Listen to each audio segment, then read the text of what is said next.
Well, good morning. And welcome to Frankly Speaking here on WYDC TV Big Fox. I'm your host, Frank Aiken. We are broadcasting live from the Hesselson studio here on Market Street in Corning, and we have a busy show in store for you this morning, like every morning. We've got a lot to get to when it comes to Iran. We've got New York State updates, the Democrat Party updates as we near the midterms. And I would love to hear your opinion on this. I know there's a mixed bag of reactions, but New York has enacted the nation's first statewide moratorium on data centers. Governor Hochul signed an executive order pausing the construction of the largest data centers for 1 year while the state assesses their effect on the environment and energy use. So I'd love to hear your thoughts on that. Yesterday it was announced inflation has cooled to 3.5%. That's the biggest drop since 2020. The consumer price index rose 3.5% in June over the past 12 months, cooling off from 4.2% in May. On a monthly basis, the inflation rate declined 0.4%, more than the expectation of a 0.2% dip. Now, this all gets a little wonky, but core CPI, the Fed's preferred inflation gauge, which excludes volatile food and energy prices, ticked down to 2.6%, still well above central bankers' 2% goal. I do always find that number. I know that's the number they prefer, but I do find it interesting that if you get rid of that pesky food and energy prices, everything else is okay. But overall, it's good numbers. It cooled to 3.5%. The odds the Fed will hold interest rates at its July 29th meeting jumped to more than 83%, and the chances of a rate hike plummeted to roughly 16%, down from 40%. All right. Skylar Whelan, chief investor officer at Reagan Capital, said Tuesday's weaker than expected CPI print suggests that inflation surge driven by the Iran war is fading. But this may just be a temporary relief as tensions have escalated in recent days. I always make sure to find a negative in the silver lining. Now, yesterday, as an update, a bipartisan effort to make daylight savings time permanent is now one step even closer to becoming law. After the House of Representatives overwhelmingly approved the measure, lawmakers voted, listen to this, 308 to 117.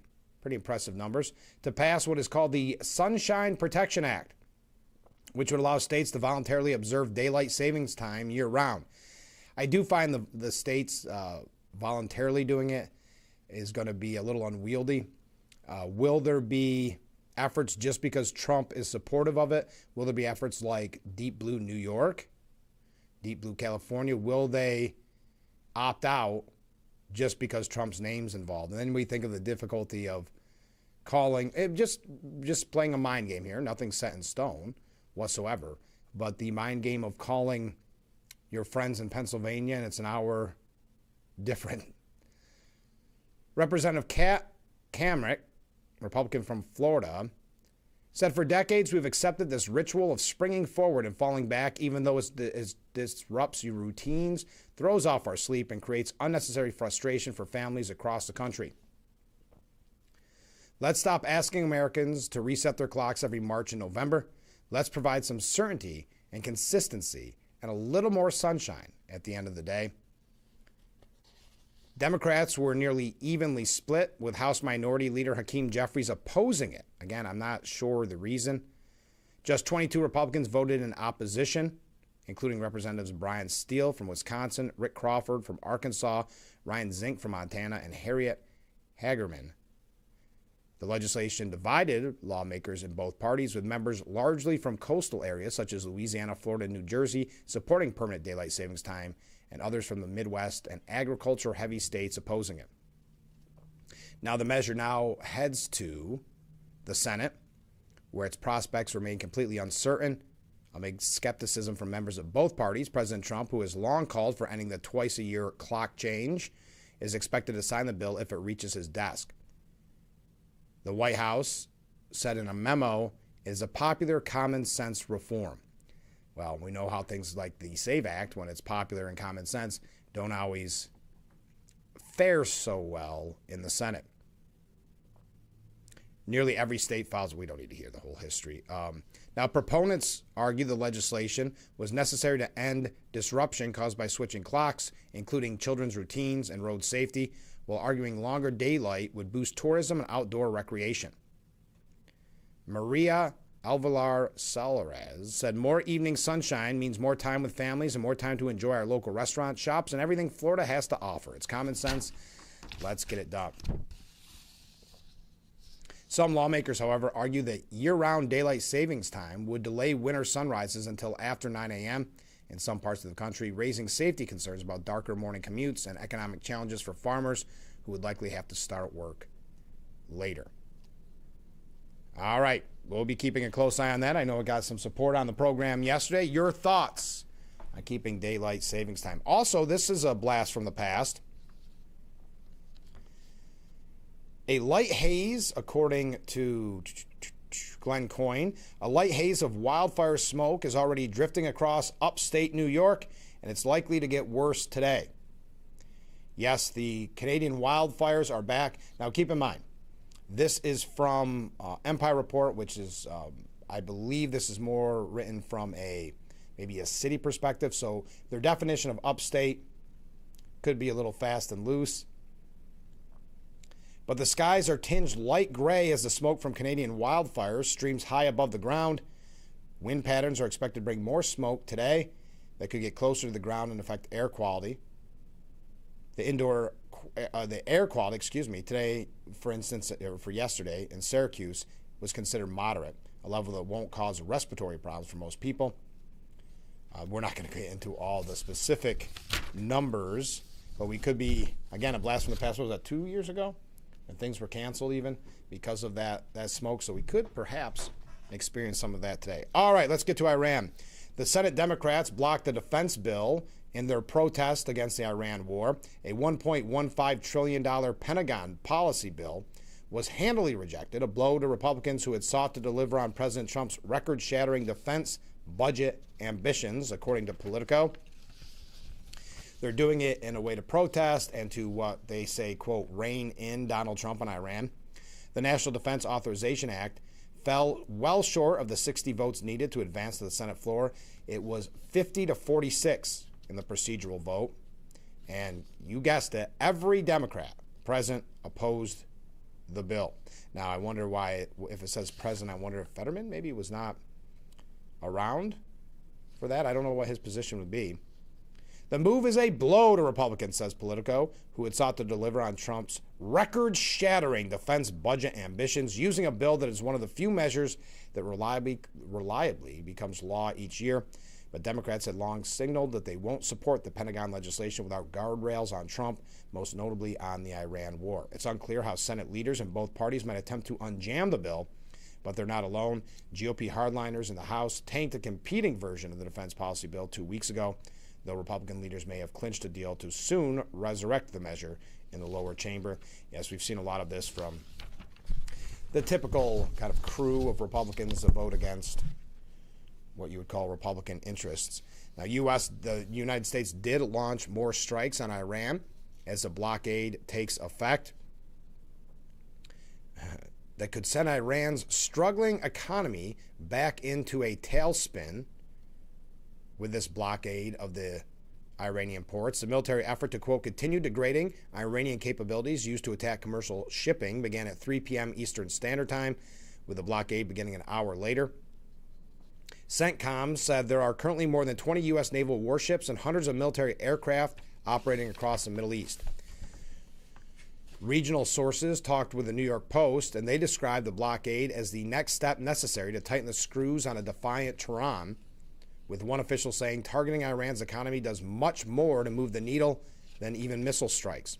Under the blockade, only Iranian ships and Tehran's customers will be unable to use this strait, while all other countries have fair use. Now, shipping experts say the blockade and the U.S. presence will help ensure the strait can stay open while also punishing Iran. Brandon Daniels, CEO of AI supply chain company Exeger, said the only way to actually have the Strait of Hormuz operable as a contested environment is to have United States military capacity and presence. Now, President Trump warned that the United States will knock out Iran's power plants and bridges next week unless the regime decides to make a deal. I'll save the energy targets for last, but ultimately we'll hit energy targets, said the president in an interview. With Fox News. We're going to hit them very hard tonight. We're going to hit them very hard tomorrow night. We're going to hit them very hard the night after. And then the next week, it's going to get really bad for them because next week comes the power plants. Next week comes the bridges. We're going to knock out all of their power plants. We're going to knock out all their bridges unless they get to the table and negotiate. The escalation is rhetoric is reminiscent of Trump's ominous Easter warning, if you recall, when he said similar. The president's latest threat to expand the list of U.S. military targets in Iran came as the U.S. forces battered coastal parts of the country for a fourth consecutive day. Trump said to Fox News, the only way we can negotiate with these people is through strength, and the only strength is military strength, and that's what we've done. He said it's like a great boxer. You think you have them beat, and then all of a sudden he comes back and he gives you a shot, said Trump of Iran. So he said, we need to beat them up more. They have some fight left, but they don't have much. The president asserted U.S. forces are beating them up really badly and blamed escalating tensions on the fact that the Iranian government has some bad ones in there, some very bad ones in there.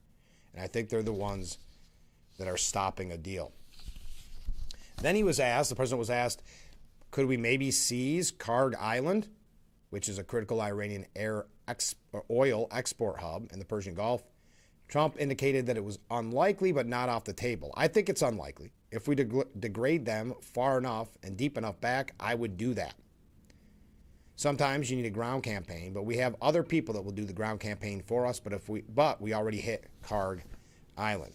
So saying that we completed the goals in Iran, but the strikes will continue because deals are how wars end.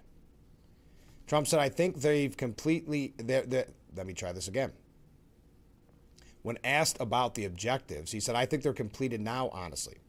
If we left right now, it would take them 20 years to rebuild what they have. The only way you can negotiate with these people is through strength, and the only strength is military strength. And that's what we've done. And literally 2 days ago, we had a deal, and then they broke it at the last minute. The strikes, they'll continue until I say that's enough. They'll continue. The word the military likes to use is degrade. They've been degraded to a very low level, and they have a fight. It's like a great boxer. You think you have him beat, and then all of a sudden he comes back and he gives you a shot. They have some fight left, but they don't have much, and their weapon degrading has been incredible at a level nobody thought was possible to do this quickly. So there is kind of a quick update. Now, Iran has vowed... I'm running a little late. We'll talk about this. I see a lot of comments coming in. Keep those comments, keep those waves coming in. By the way, big news. Yesterday, Spain... I'm looking at my scoreboard. Spain defeated France. That means France will be in that third place bracket. But again, Spain defeating France, and that means the winner of today's game, England and Argentina, will face Spain in, and this was my excuse to do it, in the World Cup. So come down to the watch party. Will it be Spain versus England? Spain versus Argentina? We will know tonight. And then Sunday, you can visit us all in Corning Centerway Square at 2:45. Actually, I think the festivities kick off as early as 1 with the food trucks. But there's going to be food trucks. Bring a lawn chair, I will say that. But there'll be food vendors, festivities, and then you can watch the final match. And let me tell you, I saw them test it out. It is amazing. The screen that will be on Centerway stage is better than anything you'll ever have in your home, I believe, unless we have some very rich viewers. But again, this Sunday, 2:45, Corning Centerway Square. I hope everybody can make it out and have a great time, have a blast. Okay, we got to take a short break. When we come back to your comments, stay with us. We'll be right back.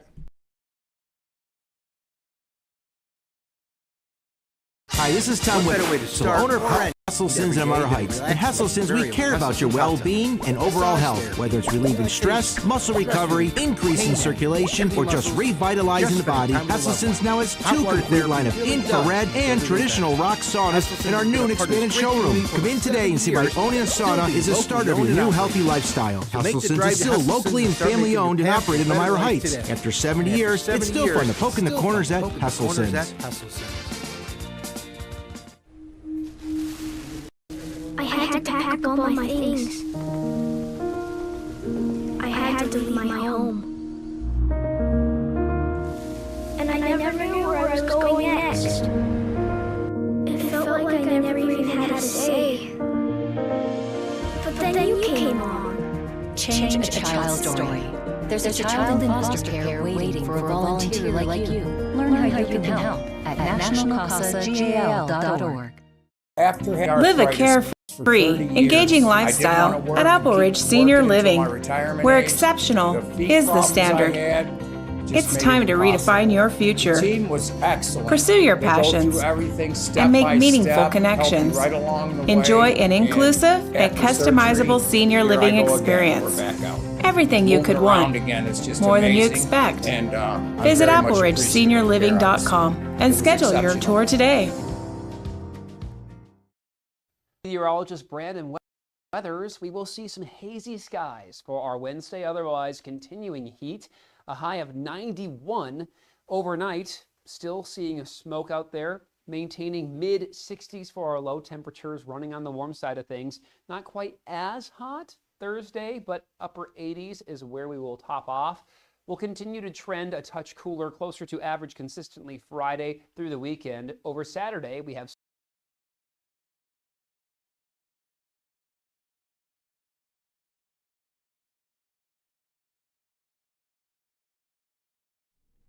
The Frankly Speaking Roof Cam, brought to you by Boss Security in Horseheads. Contact them today for all your business and home security needs. We are back broadcasting live from the Hesselson studio. Thank you for the no on the echo. I'll have that fixed on the next break. I appreciate it. It is related to the show. We'll that's we had one of the updates that your computer does right at the last minute, but I do appreciate it. All right, let's go to some viewer comments because we got a lot of them here. All right. No company in its right mind was going to locate its data center here anyway. That's a good point. I don't think companies and businesses look to New York anymore. With the business climate, with the push to the socialist aspect, the Democratic Socialists of America, I agree with you. I don't think businesses and companies look to our state at all. I don't think not only are we not on a short list, I don't think we're on the list at all. Mark writes in and says, good morning, Frank. Well, good morning, Mark. In my opinion, Hochul putting a stop to data centers is ridiculous and takes away more jobs. Vote Blakeman, vote red.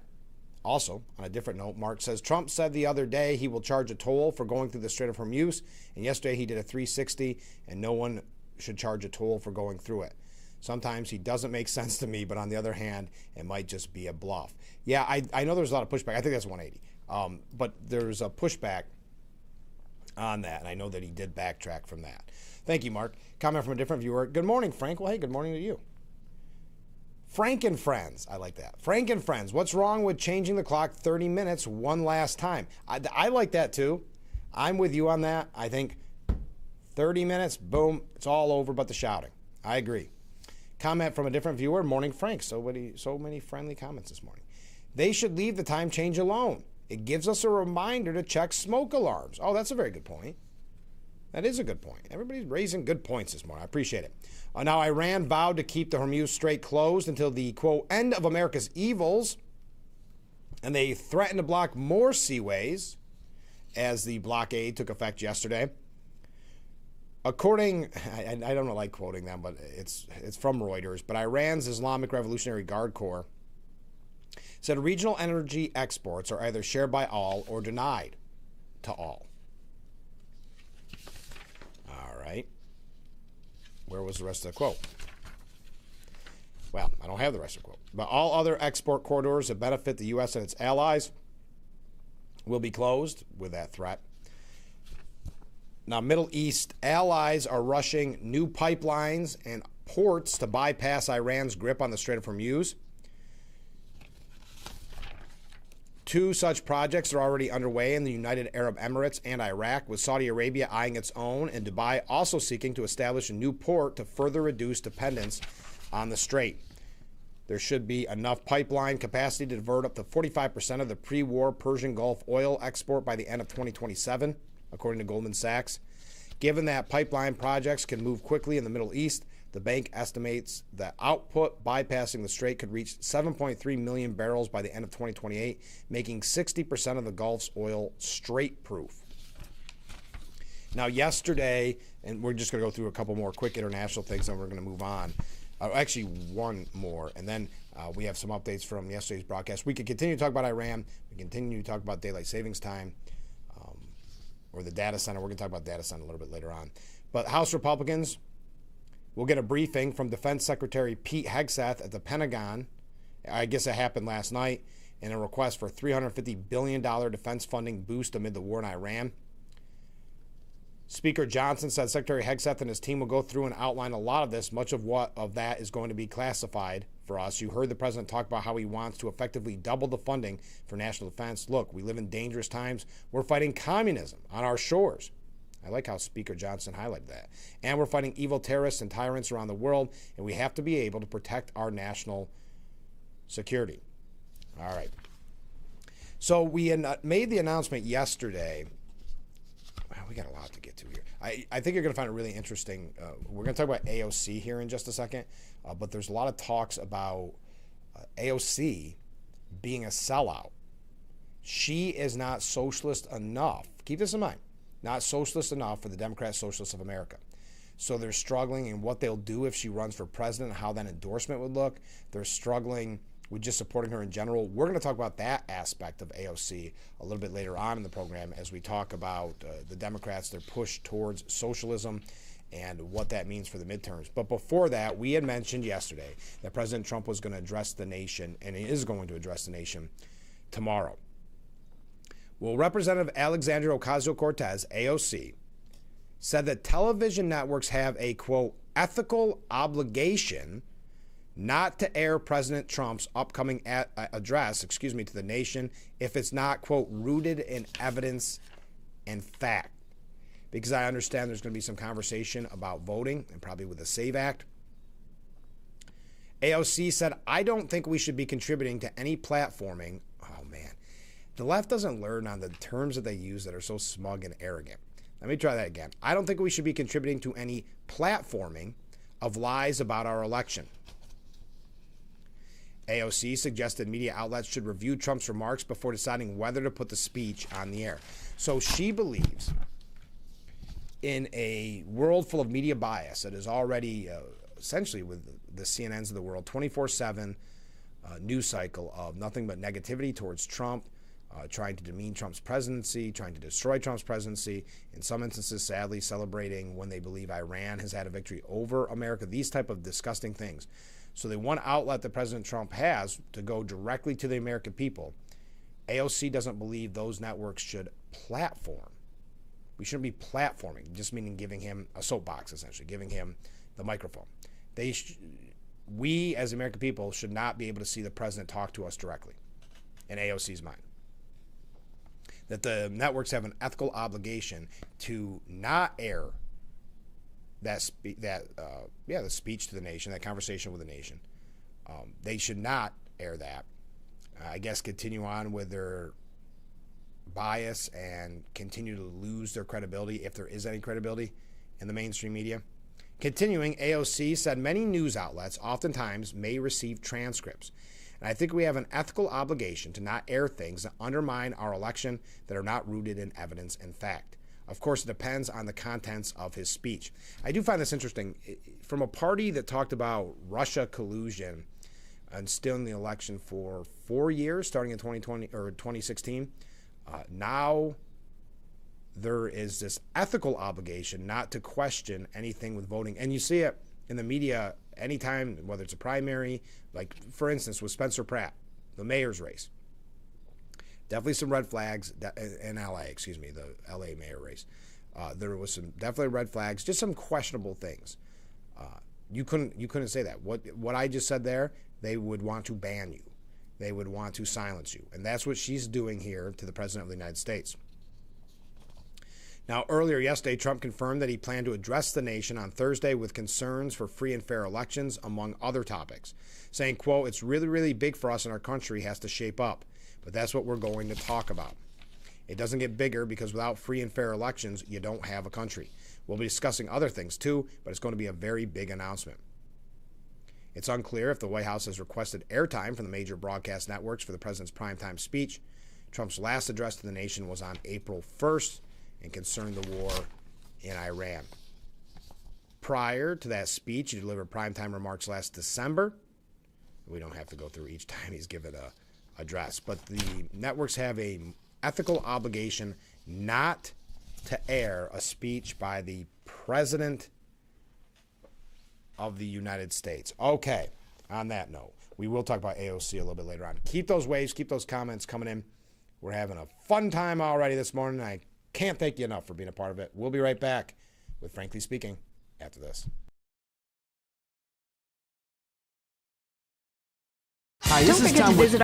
Our Facebook page, visit Big Fox News. Watch news from the Twin Tiers and catch local events on Facebook.com/Big Fox increasing News. circulation, or just revitalizing the body, Hesselson's now has 2 complete line of infrared and traditional rock saunas in our new and expanded showroom. Come in today and see why owning a sauna is the start of your new healthy lifestyle. Hesselson's is still locally and family owned and operated in Elmira Heights. After 70 years, it's still fun to poke in the corners at Hesselson's. I also own a motorcycle shop. Folks that ride should know.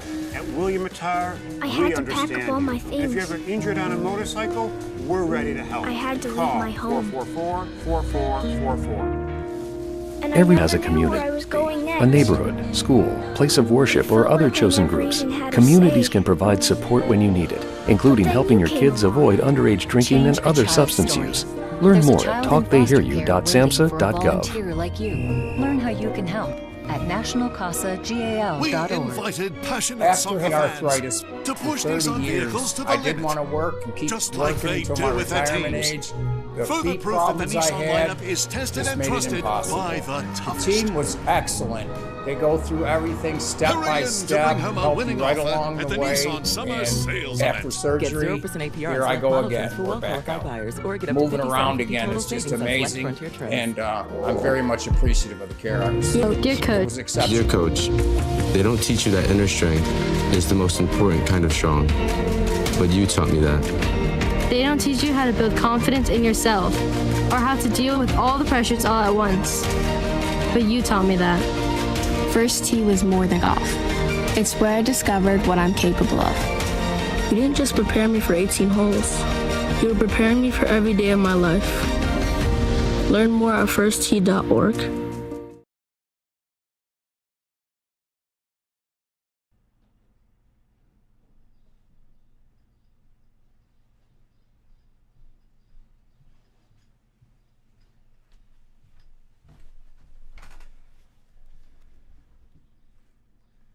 The Frankly Speaking Roof Cam, brought to you by Boss Security and Horseheads. Contact them today for all your business and home security needs.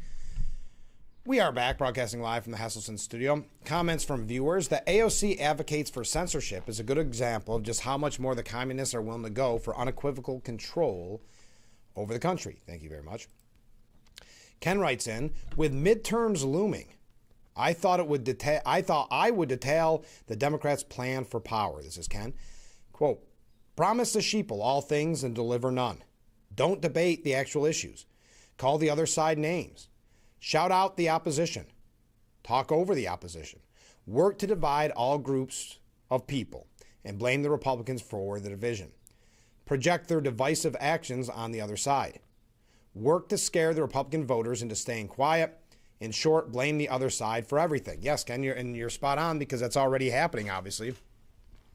Their only campaign message is their hatred of Trump. One thing I will say, and there was a piece, and I don't think I printed out this morning, where they're saying one of the reasons why DSA, the Democratic Socialists of America, have become so prominent is because they did the ground game that Democrats claim they do, and in some instances Republicans claim they do, and really don't. They kind of follow the old school way of doing things where DSA had a grassroots campaign. Now, they don't have a message. Their message is socialism and their hatred of Trump, but they knocked on the doors. And that's one thing the Republicans have to get out and do come this November before the midterms. We can't always do things the old ways. You know, you look at the amazing campaign that Trump ran, and you've got to look at that and emulate that even at the midterm. Okay, yesterday, and thank you for that, Ken. Thank you to everybody sending in comments. Yesterday, Darlene Graham Norden was sworn in as the intern United States Senator to complete the remainder of her brother, Lindsey Graham's term. Now, I don't need to read the whole oath, but Governor Henry McMaster's said, Lindsey took care of his little sister and years long departed. It's my honor to ask his little sister, Darlene Graham, to finish his work for him now. Senator Pete Ricketts wrote, it was an honor to attend the swearing-in ceremony for Senator Darlene Graham today. Darlene will carry on her late brother Lindsey's legacy with honor. I look forward to serving with her. John Thune posted, honored to be able to welcome Darlene Graham to the U.S. Senate today. I know she will carry on Lindsey's tireless service for South Carolina, and I look forward to serving with her. Nancy Mace said Darlene Graham was just sworn in as a United States Senator from South Carolina, filling the seat Lindsey Graham held for 23 years. Lindsey adopted Darlene as his own daughter after their parents passed away. Today she carries his seat, his legacy, and his fight for South Carolina forward. It is a fabulous tribute, as the president put it, to Lindsey Graham. I think it was a great decision to have her sworn in. Now, there's been the conspiracy. Imagine her, heaven forbid, you got to have your thoughts and prayers for her week. Losing her brother, who she was so close to, and within days being sworn in to the Senate to take over his seat. My goodness. Now there are, and it's worth noting, and I don't read a lot into it, but the conspiracy theories are starting to brew about Lindsey Graham. Now, again, I don't buy into it, but there are many that have, because the FBI went back and was doing more research at his house and interviewing neighbors and these type of things. Now, the president himself said yesterday that the FBI is just wasting their time on this. But on Jesse Watters' primetime, and I missed this on yesterday's broadcast, Senator Josh Hawley said, listen, I think that the FBI, I know, is involved in this. I think it's only wise and smart to look at every angle here. I absolutely think there should be a full toxicology report, autopsy, the whole thing. I mean, nobody had been a greater advocate of taking on Putin than Lindsey Graham. Nobody had been tougher on the Iranians over time than Lindsey. He had a lot of enemies in the world, so I wouldn't rule anything out. I don't want to be a conspiracy theorist, and I hope that none of that is true. But the truth is that we've lost a good man. The Senate has lost a good man who was doing a lot of good work, and I think we owe it to his constituents and the American people to get to the truth. Now, we've talked since Monday, we've talked about the hatred that the left has shown, the most tolerant among us, at least that's what they say, the most tolerant amongst us, their pure hatred for Lindsey Graham and the disgusting things they've wished upon him and his family after his death, mocking him with that unsubstantiated claim that he's gay. Again, I find that so hypocritical from the left, who talks about tolerance and then yet they're throwing around gay in a slur in that kind of manner. Joy Reid, I hate to quote her as much as we have been lately because she's really irrelevant, but I just have to show you the left's hatred here. Former MSNBC anchor and far-left journalist, quote unquote, Joy Reid, launched into a lengthy tirade on her podcast about the death of Lindsey Graham, glibly remarking that, well, I guess in this case you can say, quote, hell opened its door for at least one more, end quote. You're going to be remembered as someone who betrayed your friends, who betrayed your country, and who claimed they cared about relationships, who claimed that you cared about relationships. What does that mean? But in the end, the only relationship you actually cared about was the relationship with Donald Trump. You sold your soul. You betrayed your friends, your legacy, your own soul. You sold your soul to the devil, and now you get to meet him in person. Think of, if this isn't a prime example of the Trump derangement syndrome, but the hatred of President Donald J. Trump. This is Lindsey Graham we're talking about, who had just recently passed. She, because he worked with the President of the United States, this is her reaction. She also dismissed the idea that the mainstream media was eulogizing Graham, calling the idea blanked up-ish. This is a thing that happens when people who are not good people and who have done a lot of bad things, the media reacts to them in a very specific sort of blanked up-ish kind of way, particularly when they're conservative. So it's been interesting kind of watching the fallout from the surprise passing of Lindsey Graham, who was not the Republican that we thought we were going to hear reports had passed away. So I will not be bullied by the corporate media into doing fake eulogies. I cannot tell you how many anchors are on television saying the world is mourning the death of Lindsey Graham, the unexpected. Nope, she said. Reid further attacked Graham as one of the most snide, mean, horrific interrogators of black nominees during his time on the Senate Judiciary Committee, particularly after he opposed Supreme Court Justice Ketanji Brown Jackson.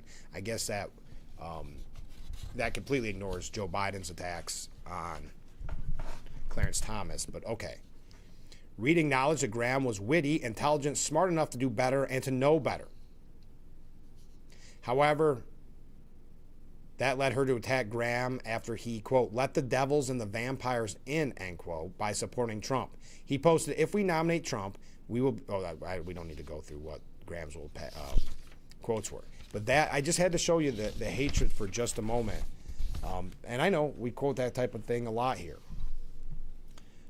But it may not be in our wheelhouse. I can't imagine too many people watching Frankly Speaking this morning then later tune into Joy Reid's podcast. But you have to see a look into essentially their souls. And that's the problem with 10 years of being force-fed by the mainstream media and others. This immense hatred for the President of the United States that is going to corrupt somebody after well before 10 years. But 10 years plus of that kind of hatred is not a healthy place to be. And we see that just because Lindsey Graham could work with the President of the United States. We're going to move on from that, but I'd love to hear your opinions.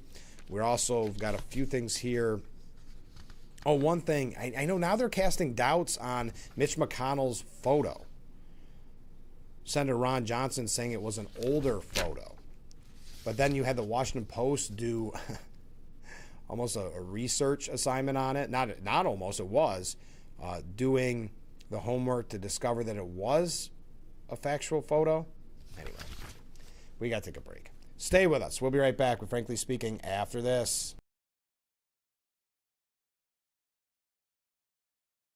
When you visit Carpenters, Phillips, and Flint's, our goal is to always make every family feel like they're at home. Our 3 locations each have their own unique qualities to them, so when a family comes to us at the time of need, we have the options. Every family we serve is different, and what they're looking for is different. We have to be able to allow the family to tell their story, and everyone's story is unique to them. Visit carpentersphillipsflint.com to learn more about our family-owned funeral homes.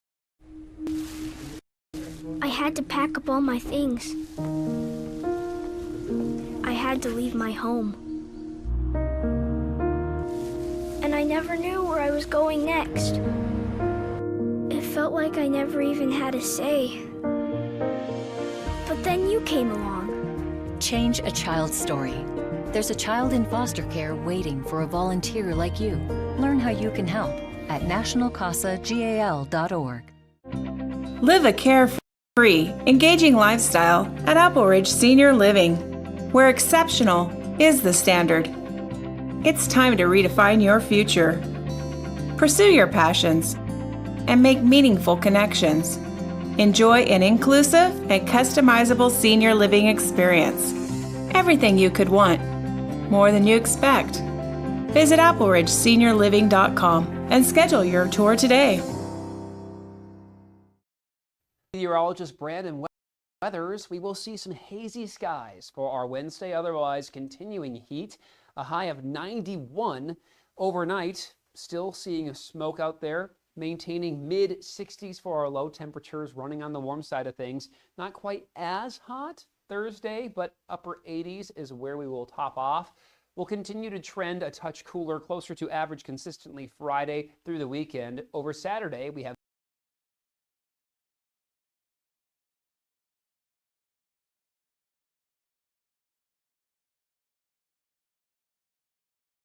the Frankly Speaking roof cam. Look at our beautiful view of historic Marcus Street. We thank Boss Security in Horseheads. Contact them today for all your business and home security needs. We are back, broadcasting live from the Hesselson studio. A couple comments from viewers regarding the hate-filled rants of Joy Reid. I can't say who would be meeting with the devil, but I have to think that the hateful, anti-American, anti-Semitist Democrats have a good chance of shaking hands with the demon. Thank you very much. Comment from a different viewer. Good morning, Frank. Well, good morning. Congressman Nick Langworthy sent an email survey about Trump's daylight savings time legislation. I saw that yesterday. I actually put in my 2 cents. Us Trump losers might soon be able to call it Trump time, but I'm sure that the TDS crowd will whine for 24 hours, then move on to the next catastrophe. Yes, it will be the end of times, I'm sure, but I like that. We'll call it Trump time. I think if, to the other viewers' comment, if we did the half an hour switch, I think that would be easier. We'll call it the Trump time. I like it either way. But yes, everything is a catastrophe. Two things, speaking of catastrophes. Well, okay. This will be a catastrophe too. This will be an outrage, just like the Arch, just like the ballroom. The U.S. Treasury Department has unveiled a new $100 bill featuring President Donald Trump's signature and a dollar coin featuring his portrait. Trump's signature will be included on all denominations of paper currency alongside Treasury Secretary Scott Bessent's to commemorate the 250th anniversary of the United States, making him the first president to put his name on cash. Bessent told Fox News, as Treasury Secretary, I only have 2 mandates. The currency has to say, "In God we trust," somewhere on it, and we cannot have an image of a living person. But we have the president's signature, which again I think is appropriate for the 250th. Now notice Bessent used currency in the paper money sense of the word. The department can, however, include living people's images on special coins. So Bessent said the president's also going to have a coin coming out with his image on it. White House photographer Daniel Torek shared a side-by-side image of the Trump dollar coin next to the president's official portrait that he took in June of last year. While the president's $1 Coin Act of 2005 requires the president to have died at least 2 years before being placed on a circulating coin, the new Trump coin falls under the category of a commemorative, non-circulating coin. Bessent confirmed that it does not cost any additional taxpayer dollars to include Trump's signature on new prints. He also explained that the more cash people hold, the better for the Treasury's budget. I think people are going to want to hold the president's signature. The new bills will be released to the public this coming fall. We'll keep you updated on that, but I'm sure that will be the next catastrophe, the next end of times. U.S. Treasurer Brandon Beach said printing his signature on the American currency is not only appropriate, but also well-deserved. All right, a couple other outrageous things since we mentioned Joy Reid. Sunny Hoyston doubled down. We brought this story to you last week. Sunny Hoyston from The View, that she feels unsafe in neighborhoods that fly American flags. She said, I stand by that. I was going to say what's interesting is that this is not a new conversation in the black community. I'm in the South. I've got these kids with me. I look the way that I look, and I'm walking past a Confederate flag with a group of dudes in a pickup truck on the beach. And I scurried back to the house, and I said to the host, do you know there's a Confederate flag out there? You know, it didn't feel great. And they had seen the flag for years, but it didn't have the same effect on them as it would have had on me. That's when she was visiting her friend's beach house in North Carolina. I'm not sure what... Okay, this went from the American flag to the Confederate flag, okay? I'm not really sure... She emphasized that she does not have a problem with the American flag on its own, but rather when she sees a community with flags everywhere. That's where the problem is, when you have a patriotic town. Unfortunately, at this point in our country, the American flag has been co-opted by the far right. They call themselves patriots, people that storm the Capitol with Confederate flags and American flags, and they've weaponized the American flag. That is something that is happening in this country, and to deny that is ridiculous to me. She also called on liberals to reclaim the American flag, saying, I'd be very happy to be part of Take the Flag Back. Reclaiming the American flag is a symbol of what it should be, which is, I think, justice, which I think is freedom. I think it's equality. It's sort of the promise of this country. I would say one of the problems with the left trying to create that narrative that they are supporting of the flag, how often have we seen, whether it was the anti-Israel protests, anti-Israel, anti-American protests, where they're burning the flag?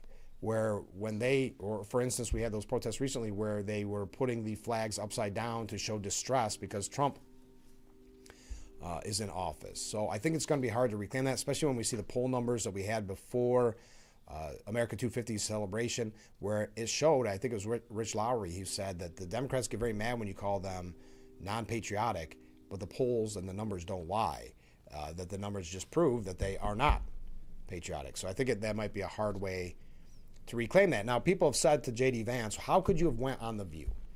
You see them spewing this hate. You see them spewing the kind of the far left talking points, even though they try to claim somehow to be news. Well, he defended his appearance in an interview with Mike Rowe. You remember Mike Rowe from Dirty Jobs? He said, no, but I'm glad I did, saying,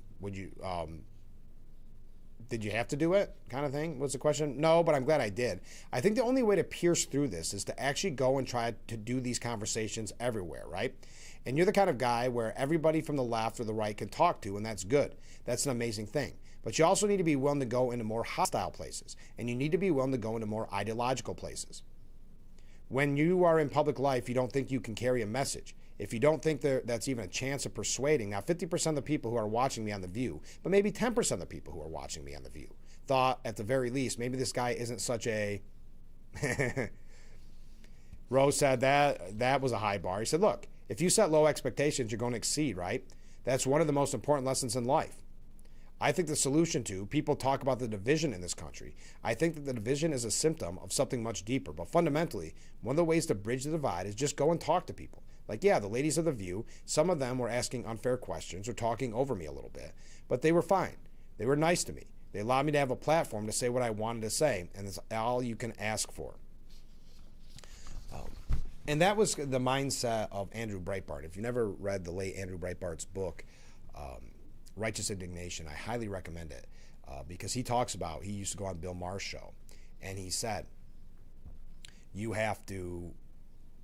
can't always preach to the choir. You have to kind of go into the lion's den to get your message out there. And I thought J.D. Vance echoing that. We've still got a lot to cover. I know I'm bouncing all around here. No way to really segue. But we got to take a short break. Stay with us. We'll be right back after this.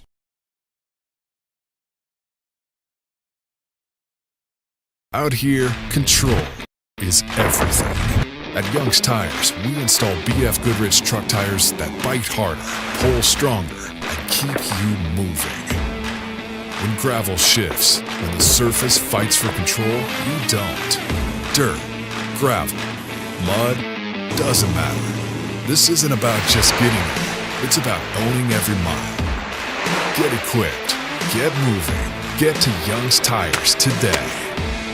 William Lattar isn't like other attorneys. He eats, breathes, and dreams about car crashes. He's too fast. He's going too fast. I knew it. Way too fast for the conditions. You're fixing this? This should be totaled. Boss, that guy is here again. Tracy Road. Head on. 2 million. No question. And one more thing William Lattar does. He wins. Hurt in a car? Call William Lattar. Meteorologist Brandon Weathers, we will see some hazy skies for our Wednesday, otherwise continuing heat. A high of 91 overnight. Still seeing a smoke out there. Maintaining mid-60s for our low temperatures, running on the warm side of things. Not quite as hot Thursday, but upper 80s is where we will top off. We'll continue to trend a touch cooler, closer to average consistently Friday through the weekend. Over Saturday, we have some thunderstorms The Frankly Speaking Roof Cam, brought to you by Boss Security in Horseheads. Contact them today for all your business and home security needs. We are back broadcasting live from the Hesselson studio. Let's go to some viewer comments. This viewer writes in, you're right about the rhetoric the Democrats will raise regarding Trump's image and signature on the $100 bill. Remember the Kennedy Center? Given all the time the Democrats spend in continually sabotaging everything our president does for our country, I have to wonder just what they have accomplished, but nothing comes to mind. Yeah, it is really, that's their platform now. There's the anti-Trump section, the push towards socialism, and the anti-Semitism. That is the main catalyst for most of the campaigns that we're seeing. Jack writes in and says, good morning, Frank. Well, good morning, Jack. As much as I didn't like Obama or Biden, I couldn't find hate for them. It's not in my nature, nor is it the natural tendency of the majority of Republicans. I wouldn't make a very good Democrat, putting the hate first instead of my country. Great point, Jack, and that goes back to even when we talk about Iran, where we had the reporter from the New York Times saying they couldn't root for a win in Iran because it would be politically beneficial to Trump. That hatred, and so many people have said it, that the hatred for Trump outweighs the love of country. And it's become a very sad, needless to say, situation. But that's what we're dealing with as we come into the midterms, and I've got some examples of that. Like, for instance, this is how bad the hate's become. This is not, I don't know if anecdotal would be the right term, but this isn't some national person like Joy Reid spewing the hate. Listen to this. A far-left Canadian woman allegedly slapped a teenager because that teenager was wearing a President Trump-branded bit of clothing on the Jersey Shore over the 4th of July weekend. So it's 4th of July weekend. You have a teenager wearing a Trump shirt or some type of Trump article of clothing, and the visiting Canadian could not stand to see that, to view that, and slapped a teenager. Caitlin Tracy, 33 years old, allegedly recorded herself confronting a group of 4 girls on the Point Pleasant Beach boardwalk when she became violent on July 3rd. So why is that important? I know I'm going to run late on this. It's important that she taped it because that's what a lot of this hatred for Trump is, and a lot of this anti-Semitism is, and a lot of this protest. What they want to do is they want their friends to see that they care the most. They're the most offended. They're the most aggrieved, because to the left, that's the cool way to be now. You know, you think of the old movies, like the 50s movies with the greasers smoking cigarettes and having their leather jackets riding motorcycles. That's not the cool things to the left. That's not rock and roll to the left. Rock and roll to the left is being the most aggrieved, being the most offended, in this case, getting the most unhinged. So they videotaped it so they could get the likes, and their friends could say, wow, you really stuck it to that Trump person. And in that circle, that's currency.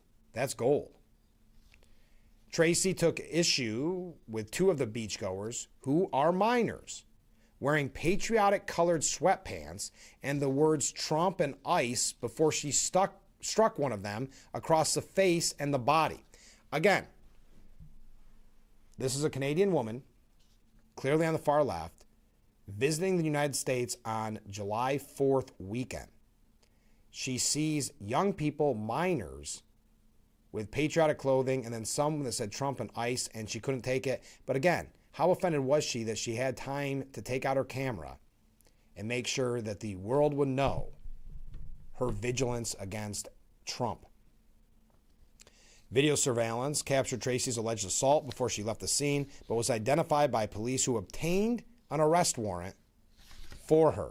She was arrested Monday and charged with endangering the welfare of a child, simple assault, harassment, and obstruction.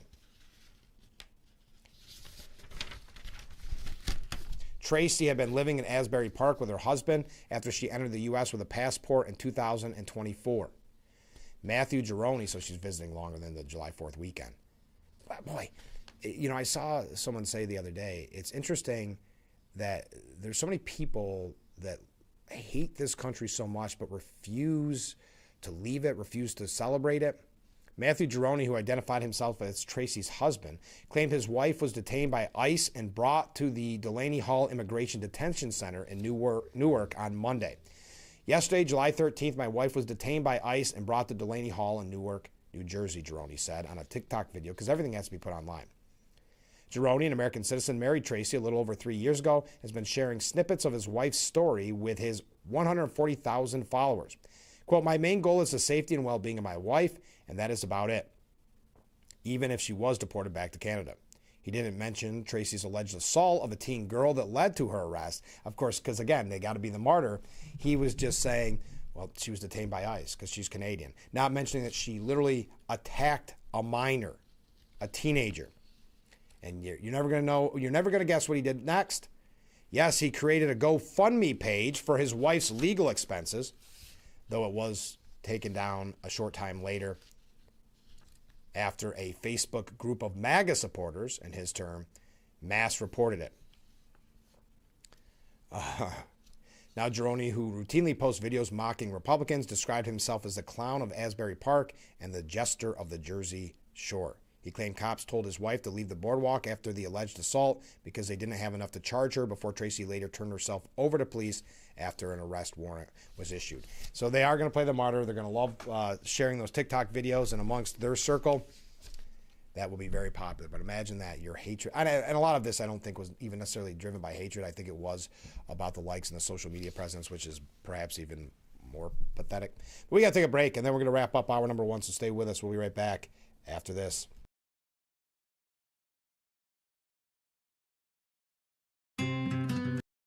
Give kids time. Just 5 minutes a day. Ask them how they're feeling. And listen.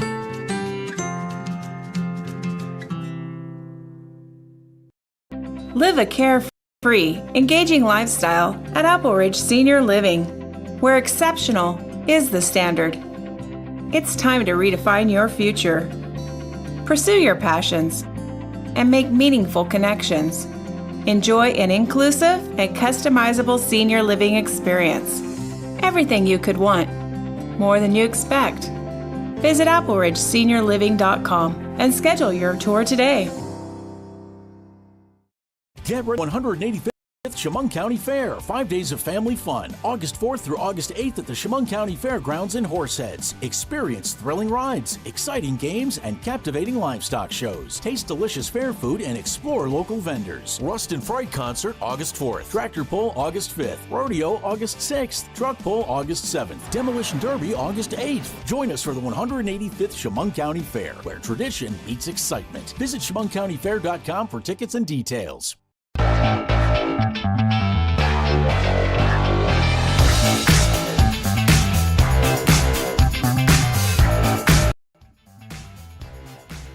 The Frankly Speaking Roof Cam brought to you by Boss Security in Horseheads. Contact them today for all your business and home security needs.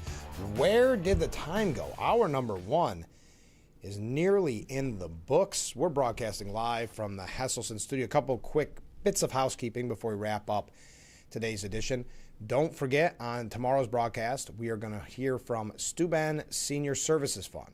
We look forward to that conversation because they have their Bubbly and Brunch celebration and fundraiser coming up on July 26th. And we're going to have some tickets to give away, so don't forget. You have to tune in every morning anyway.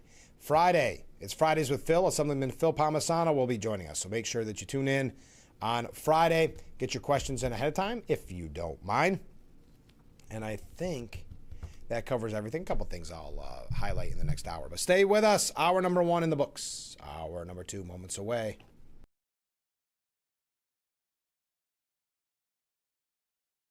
When you're online, don't forget to visit our Facebook page at Big Fox News. Catch up on news from the Twin Tiers and hear about local events. All on Facebook.com/Big Fox News. Now, slow down and move over. Move over. When you see signs, Lights, Vests. please give us some room. slow down. Slow down and move over. When you need help, It's our job to help you. to save you. Despite the danger. This danger is real. Do your part. Please. Slow down. Slow down. And move over. Move over. Servview Credit Union is proud to be celebrating 70 years of serving members in our communities. And what better way to celebrate than to pass along some savings to you? Now through September 30th, take 0.70% APR off our current auto loan rates. And we're gifting a $70 gift card to all auto loans over $10,000 to help buy your first tank of gas. Apply in person, online, or over the phone and start enjoying the benefits of teaming up with Servview Credit Union. Thank you for giving us the chance to serve you since 1956.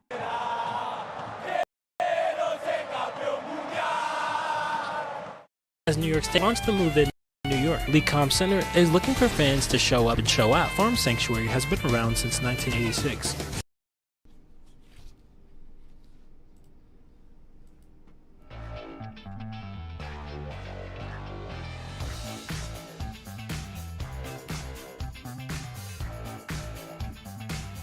And we welcome you to hour number 2 of Frankly Speaking here on WYDC TV, Big Fox. I'm your host, Frank Acom.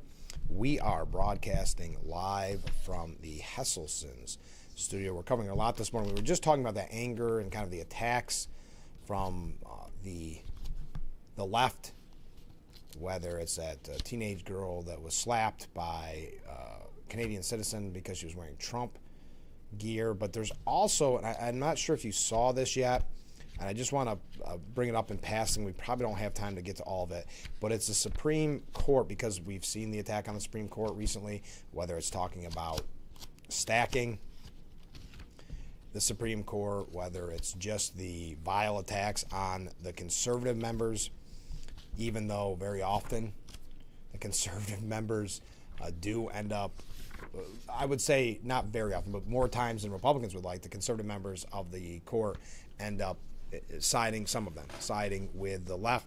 Well, John Yoo, a Heller professor of law at the University of California, Berkeley, said, he starts his piece by quoting Justice Amy Coney Barrett, saying, "Maybe I lack imagination, but I didn't expect that performing this service," meaning being on the Supreme Court, "was going to put me in the position of explaining to my children what a bulletproof vest was and why I had to wear one." Justice Barrett was explaining in vivid terms why the Supreme Court had requested an additional $14.6 million as part of its $228 million budget request for enhanced security. Her fellow witness, Justice Alina Kagan, observed that threats against the Supreme Court had risen 38% this year.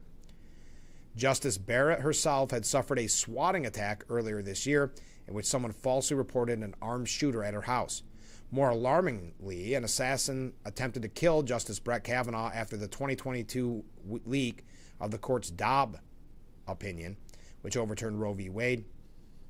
While the justices are often willing to write hundreds of pages setting out their opinions on constitutional law, they left unanswered the question of why threats have risen so sharply. The answer seems crystal clear, according to John Yoo. Left-wing activists and leaders have waged war against the court. Senate Minority Leader Chuck Schumer, for example, warned Justice Kavanaugh and Neil Gorsuch against overruling Roe. He appeared on the front steps of the Supreme Court and threatened that they would, quote, pay the price and, quote, won't know what hit them, end quote. Senator Sheldon Whitehouse has attempted to raise ethical doubts about the justices because they allegedly accepted gifts from wealthy benefactors.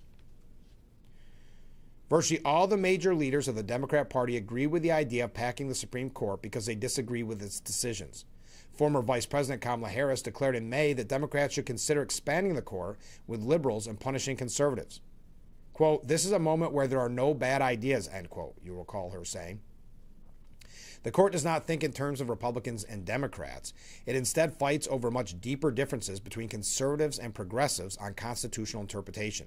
These attacks stem from the left's, we mentioned this, where is it? There it is. These attacks stem from the left's larger attack on the Supreme Court as an agent of the Trump administration. Chuck Schumer, for example, often criticized what he dubs the MAGA Supreme Court for transforming government agencies into members-only clubs for his golf buddies and cronies. House Minority Leader Hakeem Jeffries decries the corrupt conservative majority on the Supreme Court appointed by Donald Trump for taking a blowtorch to civil rights laws. But the Supreme Court term that just ended demonstrates yet again that the court does not decide cases with an eye to partisan winners and losers. President Trump lost on several of his signature policies. In learning resources, the court struck down the White House's universal tariffs as beyond the delegation of international economic power. In Barbara, 6-3 majority affirmed birthright citizenship over a Trump executive order. In Cook, the justices blocked Trump's removal of a governor on the Board of Governors of the Federal Reserve System. Trump only prevailed when his positions aligned with the Roberts Court's long-term agenda. We don't have to go through each one. The conservative justices generally believe that the court should interpret the Constitution based on the original understanding of its ratifiers. The liberal justices would allow contemporary ideals, whether political, economic, or philosophical, to govern as well. These are the types of disputes appropriate to the Supreme Court. But to make short-term political gains, the left would sacrifice the independence of the courts. Manipulating the size of the court in response to its decision is just an attempt to dictate the desired outcomes to the justices. Threats against them are merely another political tool to pressure the court to change its ways. These threats, encouraged by the heated rhetoric of Democrat leaders, along with court packing, are themselves a piece of the broader progressive attack on constitutional structures. Democrats want to abolish the Senate filibuster. They want to add the District of Columbia and Puerto Rico as states, unbalancing the Senate. Progressives believe that they hold the keys to an enlightened socialist utopia because they are convinced they know the only true political ends of society. They will not allow the structural limits on mob democracy imposed by the framers to stand in their way. But you get the idea. So the Barrett and Kagan safety plea exposes the left's war on the Supreme Court. I thought that tied in well. Now, I wanted to mention this quickly, if you missed it, because there has been so much news lately. More than 40 members of Congress had their personal text messages viewed by former special counsel Jack Smith's team amid a probe into President Trump. And I saw this yesterday because I know Elise Stefanik commented on her Facebook and showed her outrage over having her personal text messages read by Jack Smith and his team, which I think Elise Stefanik has a right to be outraged. Let me see if I can find it. Yes, this is what she wrote yesterday. This is Elise Stefanik. The American people have long known that Joe Biden's handpicked prosecutors weaponize government at the highest levels, and I have long suspected that he unconstitutionally spied on members of Congress, including me, and then perjured himself in front of Congress. The newly declassified records confirm exactly that. Special counsel Jack Smith's team unlawfully and unconstitutionally accessed my private text messages, along with 43 other members of Congress, in a clear violation of the Constitution. As President Trump has said, the illegal weaponization and abuse of power was not just against the president, it was against all his supporters who spoke out against it. And now we see it extended to duly elected members of Congress. This is not an isolated incident. It is the latest and most erroneous example of the most widespread and dangerous weaponization of the federal government in our nation's history. And I have spent years fighting to expose it. As a leading voice in Congress on the House Investigative and House Intelligence Committee and the Select Committee on Weaponization, I've worked to investigate and expose the Biden administration's collusion with big tech to censor Americans, the FBI's illegal targeting of parents at school boards, and traditional Catholics, the Russian collusion hoax, lawfare against President Trump and his allies, and the broader pattern of the deep state illegally targeting political opponents. These bombshell records confirm that unaccountable special counsels and federal agencies use their power to secretly and unconstitutionally surveil elected representatives without proper legal process. Accessing the private communications of lawmakers is an assault on the separation of powers, congressional independence, and the constitutional rights of every American. There must be criminal consequences for this erroneous, unconstitutional, and illegal abuse of power targeting duly elected members of Congress and the American people. Those responsible must be held fully accountable, and we must enact strong reforms to prevent any future administration from weaponizing government tools against the American people or their elected representatives. The American people sent us to Washington to defend the Constitution, not to allow it to be shredded by political motivated prosecutors. I'll continue leading the fight against the weaponization and abuse of power until real accountability and lasting reforms are achieved. That's Elise Stefanik. So the Department of Justice released records of Senate Judiciary Committee Chairman Chuck Grassley on Tuesday, revealing that the special counsel's office had accessed communications between Trump White House personnel, and 44 lawmakers from both parties. Senator Cory Booker, Representative Adam Smith, the current ranking member of the House Armed Services Committee, current Los Angeles mayor, and former Representative Karen Bass, and former Representative, and I would also add former New York State gubernatorial candidate Lee Zeldin, now, of course, the head of the Environmental Protection Agency, were just some of the new names, whose messages were seen. Grassley himself, Susan Collins, Tom Cotton, Steve Scalise, Elise Stefanik were also targeted. Now, asked during a December 2025 congressional deposition whether his team looked at the, quote, context of text messages, the content of text messages, during his twin probes into the 45th and 47th president, Smith answered no. Senator Ron Johnson said this is yet another grotesque example of the Biden administration's weaponization of the Justice Department. At this point, no one should be shocked by Jack Smith's recklessness and blatant abuse of power, but they should be outraged. So hopefully, and this is one, and I know I'm going to hear from many of you, and I understand it, it's going to be that frustration where something should be done. There should be criminal charges, just like with what we've learned about Dr. Fauci, and then nothing ever seems to come from it. But I'm passing it along to you just the same. Okay. Where do we go from here? We're going to talk about the Democrat Party in general. With some of the updates about the far left, there is actually, and by the way, if you are just joining us, we talked about the daylight savings time, that Sunshine Protection Act passing the House. Now it goes to the Senate. We also, what else did we talk about? Data centers, the moratorium on data centers here in the great state of New York. And we've talked about a ton of stuff. So just have your comments ready to send in.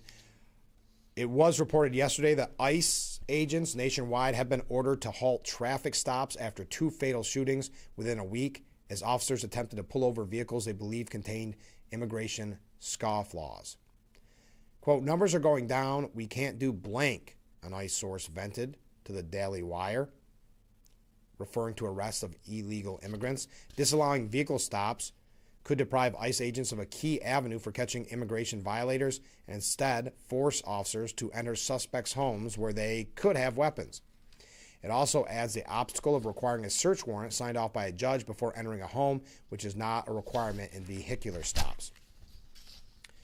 The reported exception is to the revised policies when agents have a criminal warrant, but even then they must work with outside agencies when initiating a motor vehicle stop. All right. Now, Kamala Harris, I'm going to run late. Kamala Harris yesterday condemned ICE agents involved in the fatal shooting of a Colombian national who allegedly tried to run them over. And the one-time border czar, remember, because that was Kamala Harris's title, border czar, was swiftly given a fact check online. Joan Sebastian Guerrero should still be alive, Harris wrote, of the 26-year-old man the Department of Homeland Security described as an illegal alien who attempted to flee the scene. Harris continued, this is the second time in a week that ICE agents have killed someone who, by their own admission, was not the subject of their operation. Now Sebastian is dead, his killing witnessed by his 3-year-old daughter wearing her bluey pajamas. This cannot be acceptable in America. The failed former Democratic nominee for president called for an immediate, independent, and transparent investigation. Anyone responsible for wrongdoing must be held accountable. Backlash was swift to Harris's post. I will start giving a blank about the illegals killed by ICE when Democrats start giving a blank about Americans killed by illegals, said one Twitter user. Wow. Someone needs to be investigated, namely the 2 individuals who opened the borders up for 4 years, allowing the worst of the worst in here to rob, rape, and kill us. Where is there accountability for that? You and Joe should be in prison. Another user saying, as border czar, you are responsible for all the deaths caused by illegals crossing the border during your time as VP. Well, you get the idea. Now, Guerrero apparently fled his home in a vehicle and refused to stop for federal officers. They They gave chase. The vehicle attempted to flee the scene, and fearing for public safety, an officer discharged his weapon. The driver of the vehicle was struck, and emergency services were immediately contacted. He passed away from his injuries. Lucas Scott, an 18-year-old witness, said officers in green vests surrounded the car and drew their weapons at the driver, who appeared to drive directly at them. The car was put into drive and was trying to hit the ICE officers, Scott said. Guerrero was authorized to work in the U.S. and had been issued a Social Security number, according to a Portland-based aid organization. The DHS Inspector General will investigate the shooting, according to the agency. All right, we got to take a break. Keep those comments coming in. We'll be right back with Frankly Speaking after this.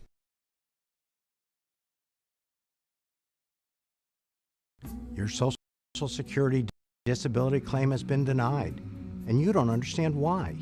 Your physical or emotional problems make it impossible for you to work.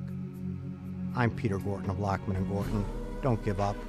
Together, we'll file your appeal to give you the best chance to win the benefits you deserve. For a free consultation, call Lockman & Gorton, toll free 1-800-698-0567. Going to go to the gym? The health club is not an option? Come to Hesselson today and see why swim spas and fitness systems can fit into anyone's yard and budget. 12-foot, 14-foot, 15-foot, 18-foot dual temperature hot tubs and swim spas are all on display in Hesselson's indoor and outdoor showroom. Try before you buy. 0% interest-free financing options are available on every Hesselson swim spa. Swim and exercise year-round and start making every day better. After 70 years, it's still fun to poke in the corners at Hesselson's.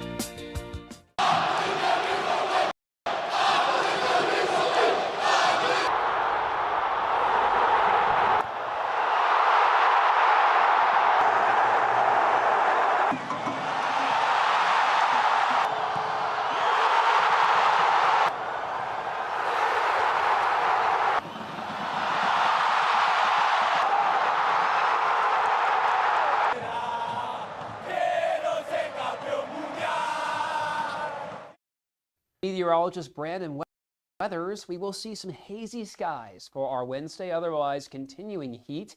A high of 91 overnight. Still seeing smoke out there, maintaining mid-60s for our low temperatures, running on the warm side of things. Not quite as hot Thursday, but upper 80s is where we will top off. We'll continue to trend a touch cooler, closer to average consistently Friday through the weekend. Over Saturday, we have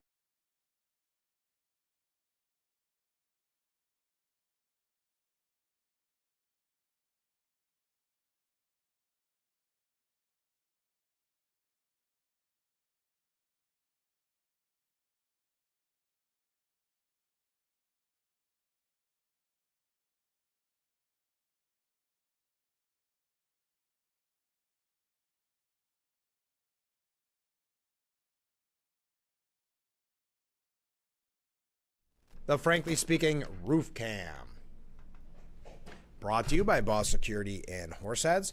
Contact them today for all your business and home security needs. We are back, broadcasting live from the Hesselson studio. Let's go to some viewer comments. We've been talking about a lot of things this morning, so let's see what this pertains to. This is from a viewer, I've had bad experiences with Canadian tourists' arrogance. On a family trip years ago, a drunken Canadian man stood up and started rocking the boat in northern New York. He was told to sit down, so he went on a rant about stupid, poor Americans. Wow. Okay. Yeah, that does sound like a bad vacation. Comment from a different viewer. Not to digress, but I have to give my 2 cents regarding the mental health of the Canadian slapper. I like that. That's a good nickname. Sounds like a really bad wrestling character. I very much disliked Obama, Clinton's, and Biden, though I would never, but I might say something about a person who would never lower themselves to, I'm sorry, I got that screwed up. Though I might say something about a person who would lower themselves to wear the image of any of these people, meaning Obama, Clinton's, and Biden, depending upon how much I'd had to drink. Fair enough. I would never say or never get to actually carry out a physical assault on someone. I would never actually carry out a physical assault on someone. It therefore seems obvious to me that people like the slapper need some therapy. Talk about TDS. Go MAGA, vote Republican, and against the communist insurrection. Thank you very much. Speaking of this push towards socialism and communism, I guess Maine is at it again. The state's new far-left contender for the Democrat Party's U.S. Senate nomination is a faux populist with a wicked reactionary streak. Until 5 minutes ago, his immigrant-hating anti-abortion platform was so extreme it would spook even the staunchest Republican. He's a local politician so desperate to make it to the big leagues that he's cosplaying as a progressive working man, unafraid to get his hands dirty. His name, Troy Jackson, fifth-generation Maine logger and wannabe U.S. Senator. And he's got the Bernie Sanders seal of approval to replace accused rapist Graham Plantner on the Democrats' midterm election ballot. Influential Democrats are getting the chance for a Senate majority betting on the chance for a Senate majority on a 58-year-old former radical right-winger who's transformed himself into a socialist darling. This is strange. Enthused former political operative Kurt Bardella said he was a logger by trade, so he's got that Maine log man in him. But many smell an abject phony. On the surface, Jackson seems to check all the necessary boxes to defeat Susan Collins, as Plantner appeared to do, before his campaign crashed and burned. Union member, check. Virile manual laborer, ditto. Yeah, from where I sit, and this is, again, Andrea Pizer, from where I sit, he's a blow with the wind, say anything, believe nothing, fake, who's out for nothing but personal gain. And those are his good points. Jackson's legislative history is marked by obsession with those he viewed as job-stealing immigrants, as well as a scary preoccupation with what women do with their bodies.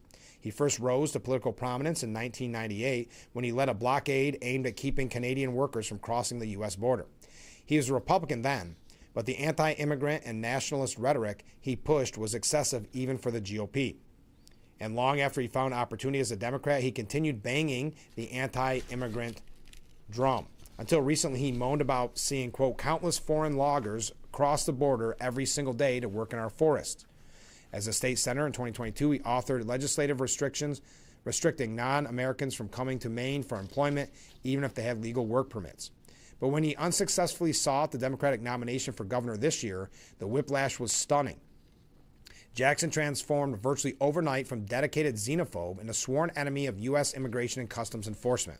The newly woke Jackson suddenly condemned federal immigration agents as member of a rogue agency and laid out a series of aggressively pro-immigrant, anti-ICE policy proposals.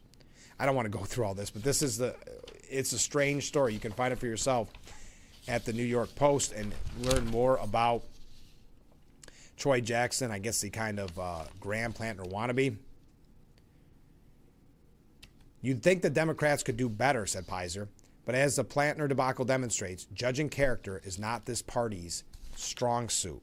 Now, also on the left, first of all, GOP Representative Brandon Gill, Republican Representative Brandon Gill, was on Laura Ingram's show, and he was asked about the socialists, the push towards socialism. Laura Ingraham said, Congressman, is it not true that the Republican Party since the Tea Party has gotten stronger and stronger and stronger? I mean, that entire Trump movement, it started the entire Trump movement, did it not?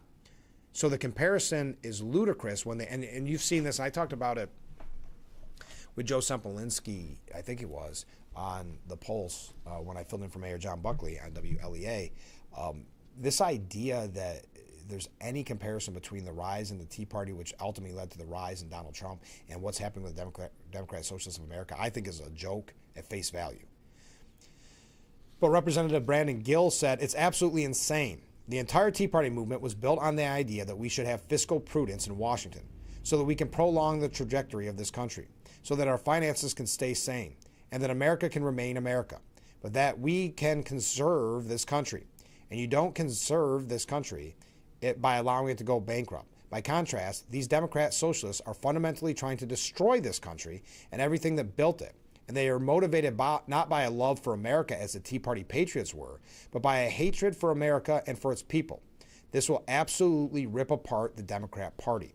Normal people across the country outside of, New York or Denver, Colorado, or left-wing urban areas, city areas, find these views repugnant. Whereas I think, by contrast, most Americans think that the ideas like fiscal prudence and conservative values make total sense.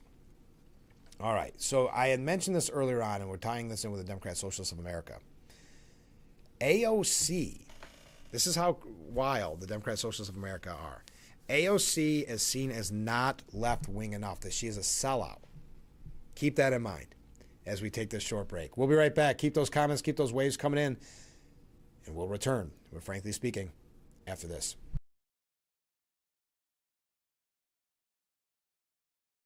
When it comes to fun, it's what we do. See Parmalee perform country hits like Just the Way, Cowgirl, and more on Thursday, July 16th at 8 p.m. Tickets at Ticketmaster.com and the gift shop. Tioga Downs Casino Resort. Fun is what we do.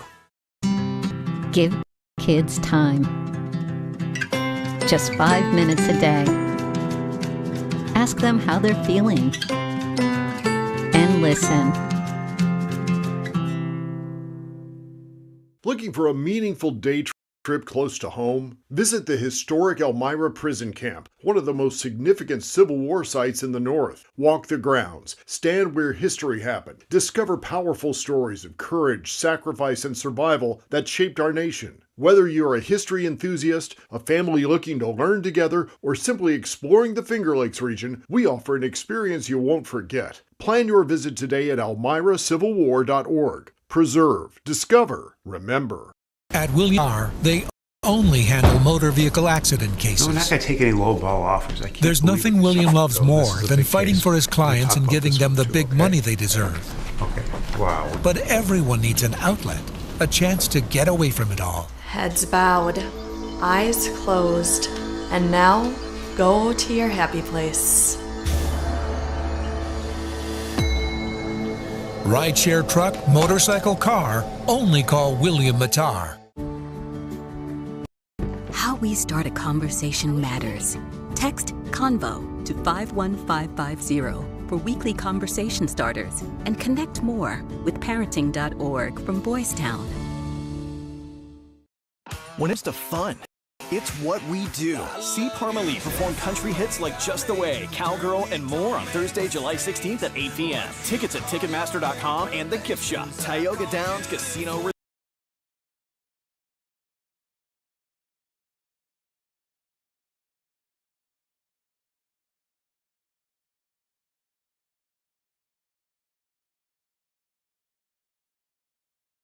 The Frankly Speaking roof cam.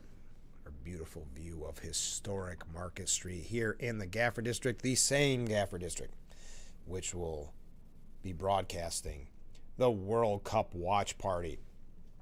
So us here at Big Fox, the Gaffer District, we put this together. I think it's going to be really special. It's this Sunday.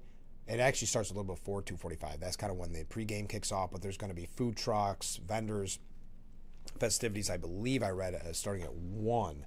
So don't miss that. And as of right now, it's going to be Spain either taking on England or Argentina, and England and Argentina play later today. So tomorrow we'll have a better idea. But I hope everybody can make it out for that fun event. Okay. So AOC has a left-wing headache because the hardliners, which I think is quickly becoming the majority of the party, see her as a sellout. The woman who introduced modern Democrat socialism to America, which, wouldn't you make the argument that was Bernie Sanders? But AOC may find some discomfort in the thrill of the rise of Democrat Socialists of America. Though AOC entered Congress as a disruptor, railing against the party's leadership, she has become quietly far more accommodating in Washington. Well, so that's misleading because she's still extremely far left. But the Democrat Socialists of America don't want you working with anybody but other socialists. And AOC fell into that trap early on, remember? But then she started to realize there's ways to get things done by actually not reaching across the aisle, but actually talking with your fellow Democrats. AOC is friendly with top Democrats, including Hakeem Jeffries, who might well end up the next House Speaker. She has climbed the ranks of key committees. She has been, when needed, a good soldier.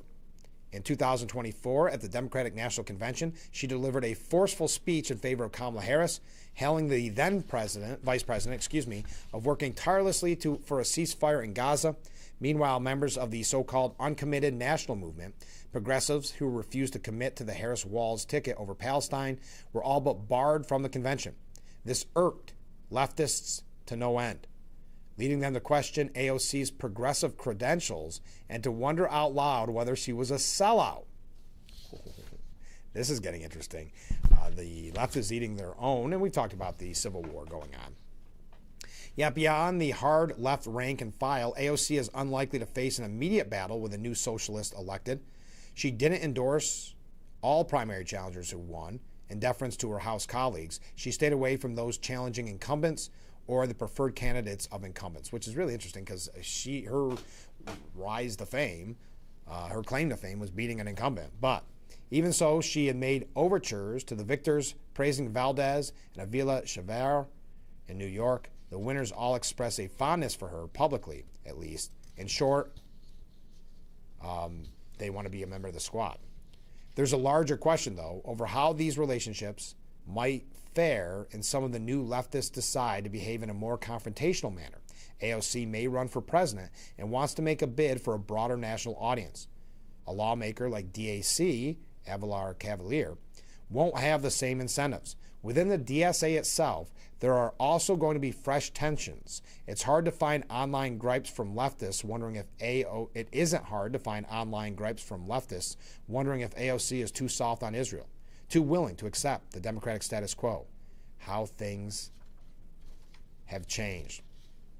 One member of DSA saying the AOC of 2018 would probably be protesting the AOC of 2026. This is where the DSA leftists can appeal to some degree to the normal Democrat voter. Both despise Trump and want to engage in political combat at his level. AOC ultimately will have to shift with them. She'll need to be more pro-Palestine and anti-Israel and more willing to spar with Jeffries. For her, this all might be liberating anyway. The AOC of 2018 would be probably protesting AOC of 2026. If she really wants to run for president, she'll need every last activist in her corner. That primary will be a real war. Now, many are speculating, though, that, of course, she could be running for Senate against Chuck Schumer. But the DSA is debating how they'll handle an AOC presidential endorsement. I mean, there's not just a civil war in the Democrat Party as the Democrats versus DSA. There's a civil war in the DSA section, faction of it, too. Next year, the Democrat Socialists of America will debate whether to endorse a candidate, most likely AOC, for president in 2028. This year, the Socialist group is debating how that debate will take place, and it's getting heated. On Sunday, the National Political Committee, DSA's 27-member national leadership body, discussed a proposed timeline for next year's endorsement process and passed a controversial amendment to the proposal, which stripped out a provision that would have instructed the NPC to send out a non-binding online poll to all members asking which candidate they supported endorsing for president.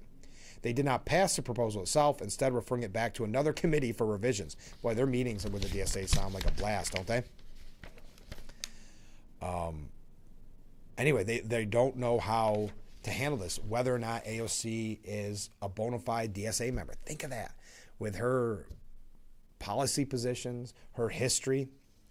But when all of this, when you see kind of the Democrat party kind of explode in the Civil War with the DSA members, there's an interesting piece on this by Mara Gay coming from the left-wing position. We'll tell you about that when we return because I don't want to run too late. Stay with us. We'll be right back with Frankly Speaking here on WYDC TV. Big Fox, stay with us. We'll be right back.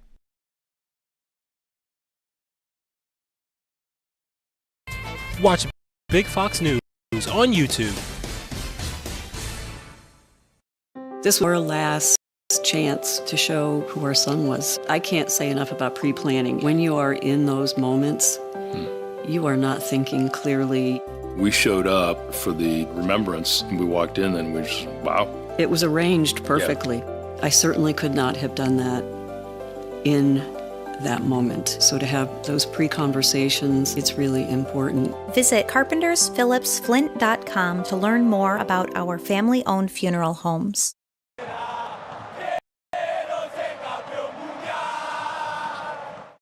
Get ready 185th Chemung County Fair. 5 days of family fun. August 4th through August 8th at the Chemung County Fairgrounds in Horseheads. Experience thrilling rides, exciting games, and captivating livestock shows. Taste delicious fair food and explore local vendors. Rust and Fright Concert August 4th. Tractor Pull August 5th. Rodeo August 6th. Truck Pull August 7th. Demolition Derby August 8th. Join us for the 185th Chemung County Fair, where tradition meets excitement. Visit ChemungCountyFair.com for tickets and details.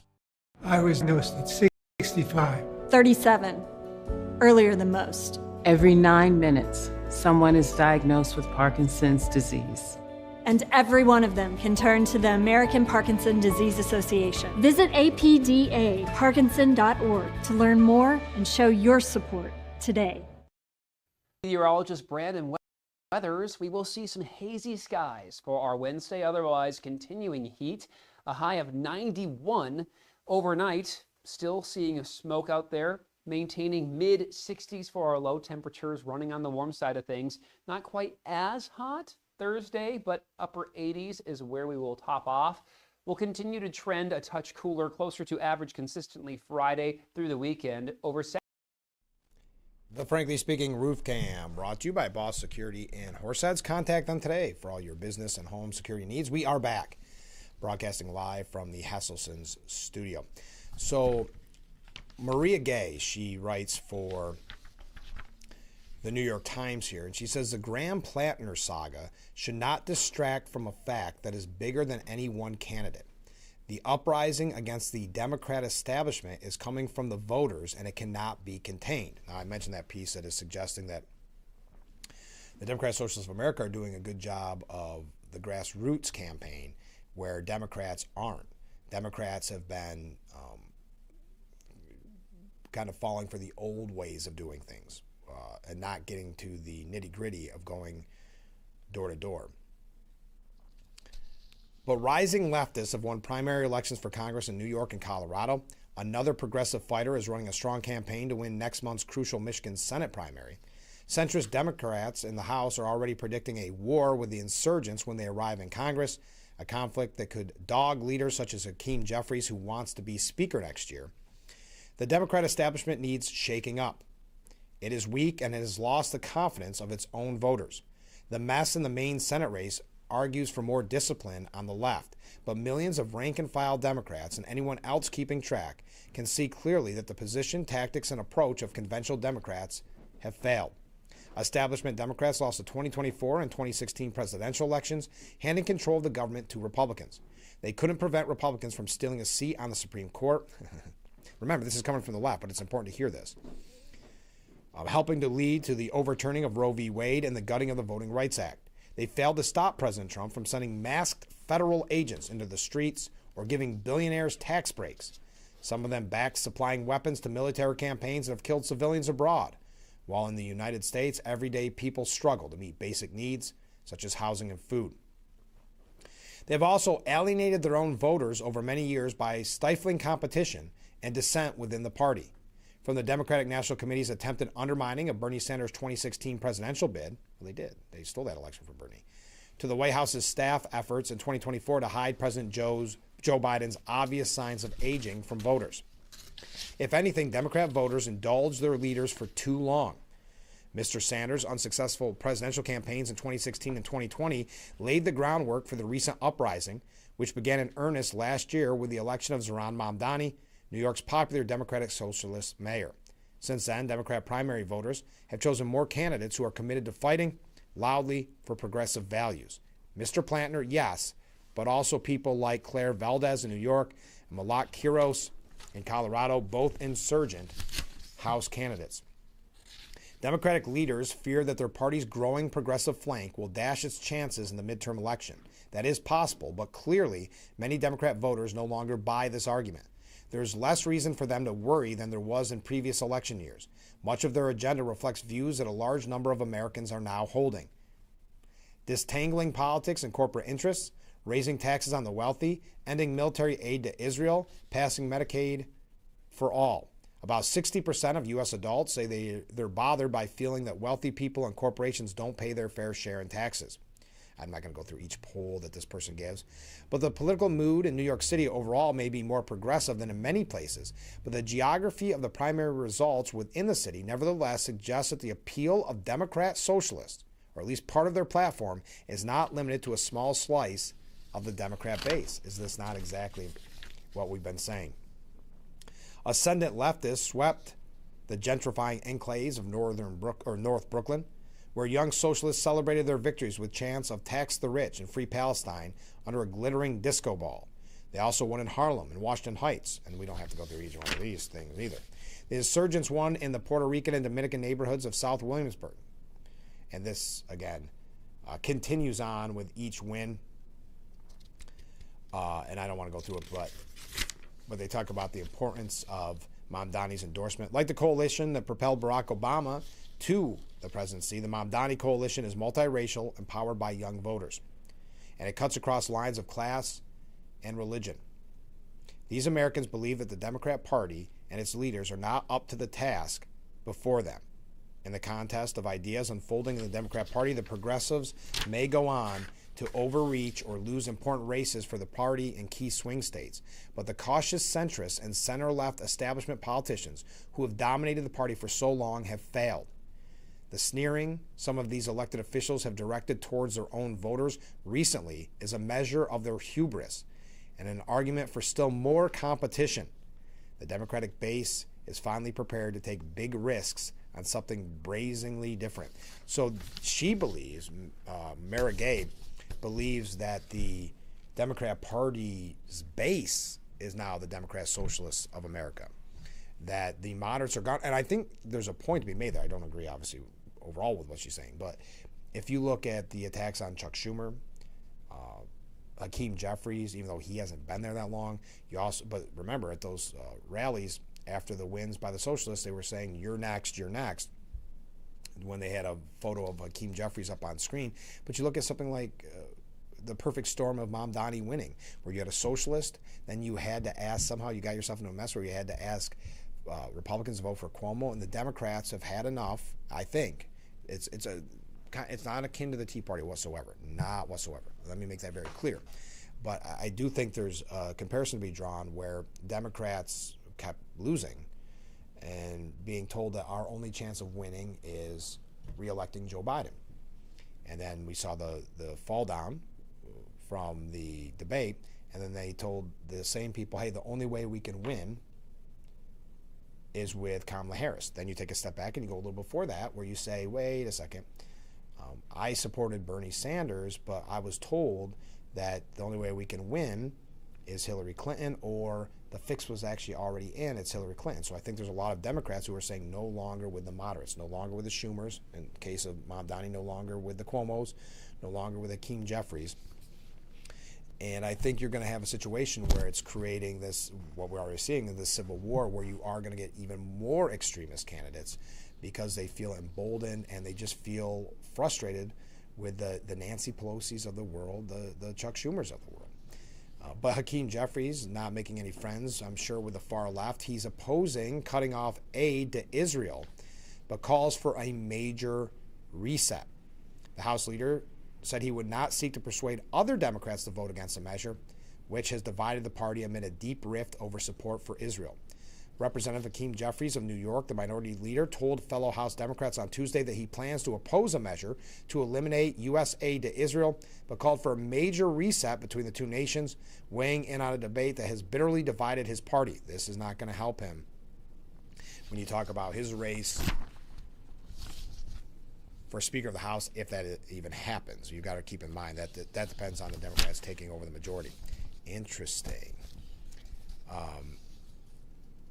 That is going to get him some pushback from the far left wing. Now, one last thing on this, since we're talking about that, we're going to go to New York State issues to wrap up today's edition. We got about 15 minutes left, so get your comments, get your waves coming in.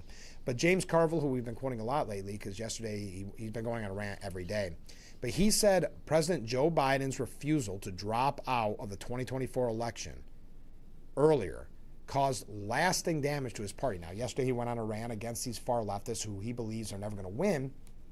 Yeah, they can win a primary, they can win these, but will they actually win elections? Well, he said, so the reason the Democrat Party is in the shape it is in is because Joe Biden wouldn't get out until July the 21st of the election year, all right?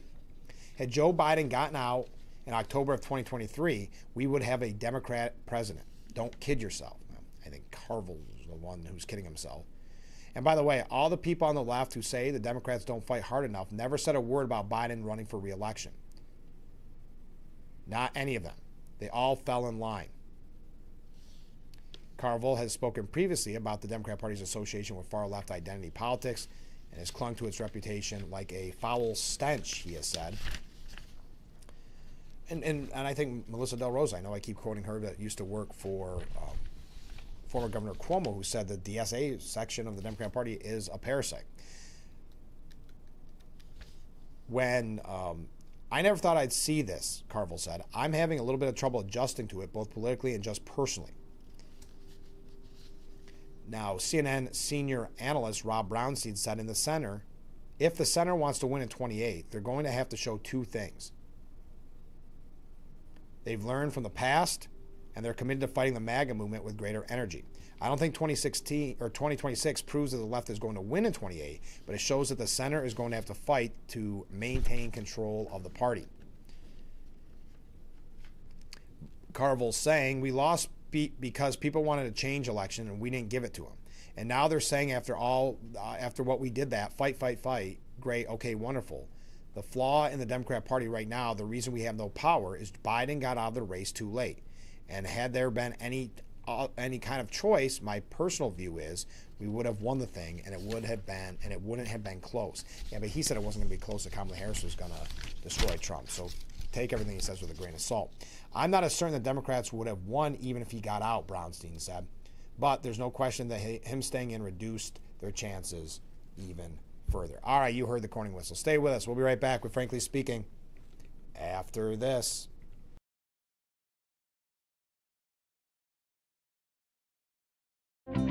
Live a carefree, engaging lifestyle at Apple Ridge Senior Living, where exceptional is the standard. It's time to redefine your future. Pursue your passions and make meaningful connections. Enjoy an inclusive and customizable senior living experience. Everything you could want, more than you expect. Visit appleridgeseniorliving.com and schedule your tour today. More cars, lower prices. Simmons Rockwell. Whether you're in the market for new, used, or certified pre-owned, Simmons Rockwell locations across the Twin Tiers have more of what you're looking for with our best price right on the windshield. Make car buying simple when you drive your deal at a Simmons Rockwell location near you, where you'll always find more cars at lower prices. New York State is putting nearly $60 million towards improving key roadways across the southern tier. Many older homes are still at risk for exposing residents to high levels of lead. The Nani Hood Parent Resource Center once again brought the community together for its annual Halloween parade. Around the southern tier, Finger Lake stands out for its scenery and wine scene. This year's dry drought brought some positives to the crop. Lee Com Center is looking for fans to show up and show out.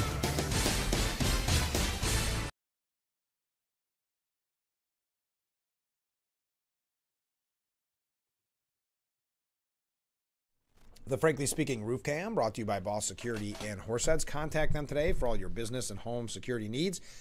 We are back, broadcasting live from the Hesselson studio here on Market Street in Corning. Comment from a viewer: don't pay their fair share of taxes. Pennsylvania budget $50 billion. New York State budget over $250 billion. The payment of fair taxes is as follows. Say 15% tax. If a millionaire pays 15% and you pay 15%, what about this is unfair?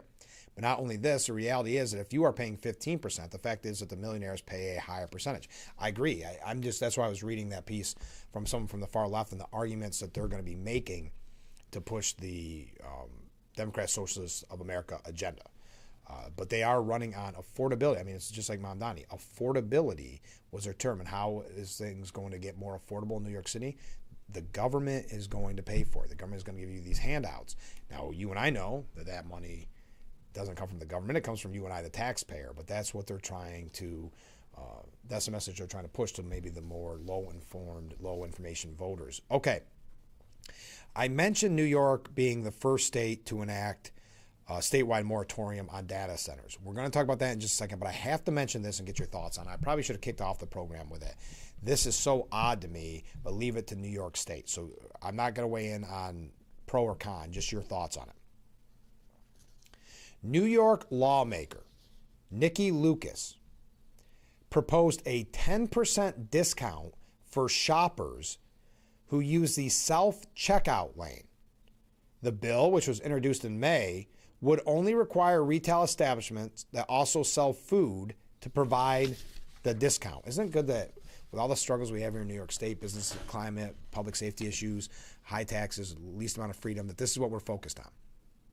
So supermarkets or retailers like the big box stores, Lucas argued that the money saved should go directly to the shopper and not the company, as customers are now doing the work. Retail businesses increasingly rely on self-checkout systems to reduce staffing and operational costs by shifting responsibilities traditionally performed by employees onto customers. Since customers are effectively completing portions of the checkout labor themselves without compensation, providing a mandatory discount helps ensure fairness, acknowledges consumer participation in store operations, and allows the public to share in the financial savings created by self-serving technology. So what does this mean? Doesn't this have the opposite effect? Because doesn't that mean more people would learn self-checkout to save that money, leading to less in-person jobs at the checkout? The bill is still in its early stages as it was introduced at the end of the legislative session. It still needs a committee vote, after which it can then hit the Assembly floor to be passed on to the Senate for another vote. Regardless, self-checkout remains a controversial issue as states continue to roll out legislation regulating how it can be used. However, this particular bill is unique as it is the only proposal that would hand money back to the shopper. So really, would that mean that when you go, let's say you have something in your cart and you go, you either got the in-person checkout or your self-checkout, what is the price tag on that, I don't know, whatever you're buying, that box, whatever, is it going to be higher and then you go over to the self-checkout and it takes the 10% off? This seems like in search of an answer to a problem that maybe does not exist. Earlier this year, another bill was introduced and if passed would force supermarkets and pharmacies in New York City to impose a 15-item limit at self-checkout lines. Do you think Albany government is maybe getting a little bit too in the weeds and maybe a little heavy-handed with their policies? It would also force retailers to have at least one employee manning every 3 of those lanes. So, failure to follow the rules would mean daily fines of at least $100. Now imagine, listen, we've all been there, especially if you use the self-checkout where someone decided that, I know it's 15 items or less, but maybe I can get away with 40 or 50 items. And I'm sure that's frustrating, but I guess if you are in the one-party rule in Albany, you vent that frustration by creating another bill or another law, specifically on this one to affect businesses, because why not? The business climate in New York isn't struggling enough. We might as well find new ways to have them struggle even more, or have businesses and retailers not even look at our state, which is the case as of right now. Councilwoman Amanda Ferris said, "We've seen the consequences of removing workers from those spaces: increased retail theft, less oversight, fewer protection for both workers and customers, and generally decreased safety." All right. Now, Rhode Island recently became the first state to actually enforce self-checkout rules after passing a new law. Which, by the way, haven't you been to like an in-person checkout before where people had over 15 items? It's not like they call the cops. So how is this going to even be regulated? Are they going to have this poor person making minimum wage is working at the self-checkout have to be a body or a bouncer as well and boot the person that has 16 items? Anyway, it's always nice to see Albany focusing on what's important. All right, before we wrap up, we're going to take a break. Your thoughts about New York enacting the nation's first statewide moratorium on data centers. Environmentalists are cheering it, but it's definitely getting some jeers from contractors and people looking for high-paying jobs in New York. Your thoughts, and we're going to wrap up today's edition. Stay with us.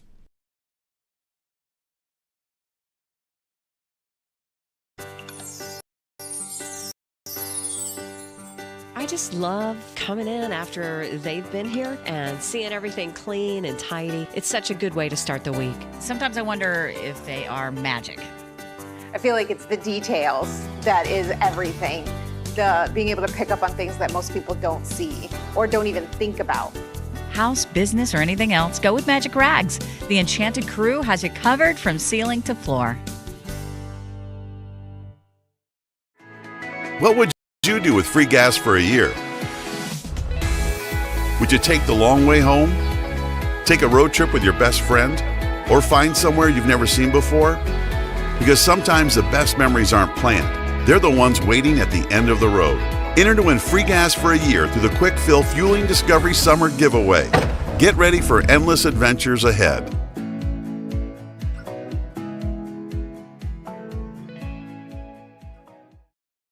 Meteorologist Brandon Weathers, we will see some hazy skies for our Wednesday, otherwise continuing heat. A high of 91 overnight. Still seeing a smoke out there, maintaining mid-60s for our low temperatures, running on the warm side of things. Not quite as hot Thursday, but upper 80s is where we will top off. We'll continue to trend a touch cooler, closer to average consistently Friday through the weekend. Over Saturday, we have some The Frankly Speaking Roof Cam, brought to you by Boss Security and Horseheads. Contact them today for all your business and home security needs. We are back, broadcasting live from the Hesselson studio. Some comments from viewers. Mark writes in, as far as self-checkouts, that's a stupid idea because it takes jobs away from workers. Yeah, if you put that 10% savings on self-checkout, it just leads more people to go to the self-checkout, meaning less jobs for in-person checkout, or however you would word that. Comment from a different viewer. I have to say self-checkouts have been a thorn in my side since the get-go because it means someone is without a job. You're right. Well, unless you remember before the self-checkout when you would go to, we won't name any names, when you go to a big place and they'd have 25 aisles, but only 2 were open. So I don't know how many jobs it ultimately cost, but I agree with you. I'm just making light of some of those horrible situations. I know a lot of people love them, good for them, but they don't understand the bigger picture, in my opinion. And I think it's just making deep pockets even fatter. I agree. I also believe that the theft costs are being absorbed by the consumer. I would agree with that as well. I think there's been so much theft, or the places that have tried to take care of it. You've been there, I'm sure, where you need a razor blade, or you need, I don't know, high-end, not even high-end. Sometimes razors are the big one I can think of, where you have to have them unlocked. Hey, comment from a different viewer. Wow, I didn't realize the person checking you out made so much of a large an hourly rate, i.e., say 10 people using the self-checkout feature spend $100 each. This translates into $100 because of the 10% reduction. That is $10 for each customer. I chose the wrong profession. Yeah, and that's just even more than hourly. You can get 10 people through that self-checkout in less than an hour for sure, yeah.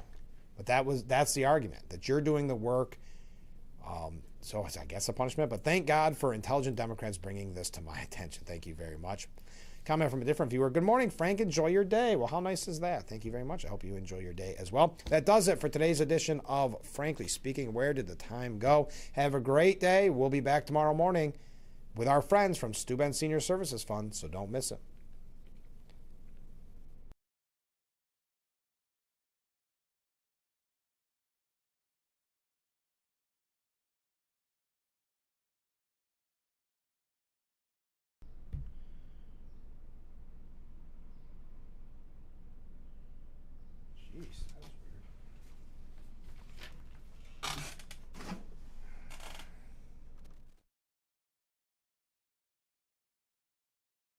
Hi, this is Tom Witzel, owner of Hesselson's and Amara Heights. At Hesselson's, we care about your well-being and overall health, whether it's relieving stress, muscle recovery, increasing circulation, or just revitalizing the body. Hesselson's now has 2 complete line of infrared and traditional rock saunas in our new and expanded showroom. Come in today and see why owning a sauna is a start of your new healthy lifestyle. Hesselson's is still locally and family owned and operated in Elmira Heights. After 70 years, it's still fun to poke in the corners at Hesselson's.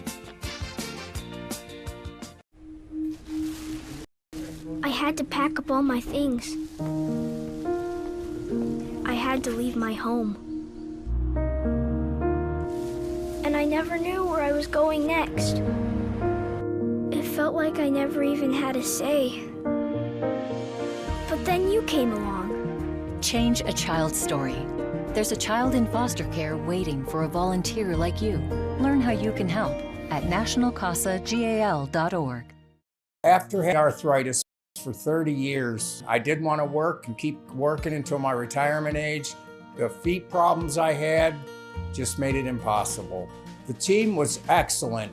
They go through everything step by step, help you right along the way. And after surgery, here I go again. We're back out. Moving around again is just amazing.